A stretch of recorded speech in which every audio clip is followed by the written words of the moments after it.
Hello everyone, আসসালামু আলাইকুম। কেমন আছেন সবাই? প্রতিদিনের মতন আমি আজকে আবার চলে এলাম আপনাদের সাথে আমার আরেকটা ডেইলি লাইভ ব্লগ শেয়ার করার জন্য। আজকে গিয়েছিলাম আমার বাসার পাশে ছোট্ট একটা স্পেসের ভিতরে খুব সুন্দর একটা মেলা বসেছিল। তো মেলাটা ছিল মাত্র ৩ দিনের একটা মেলা। আর এই ছোটোখাটো মেলায় বেশ ভালোই বাচ্চাদের এন্টারটেনমেন্টের খুব ভালোই ব্যবস্থা ছিল। হাতে গোনা ৩ থেকে ৪টা স্টল ছিল। একটা কুকারিজ আইটেমের, একটা বাচ্চাদের খেলাধুলার, একটা খাবারের আইটেম এবং আর একটা এক্সট্রা কি একটা ছিল ঠিক আমার মনে নেই।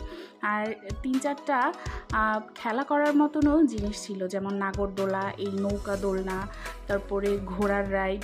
তো এগুলো দেখতে খুব বেশি জাঁকজমকপূর্ণ না হলেও মোটামুটি এগুলো দিয়ে বাচ্চাদেরকে আশেপাশে কোথাও এন্টারটেন করানো যায়। তো আমরাও চলে গেলাম বাচ্চাদেরকে নিয়ে এখানে।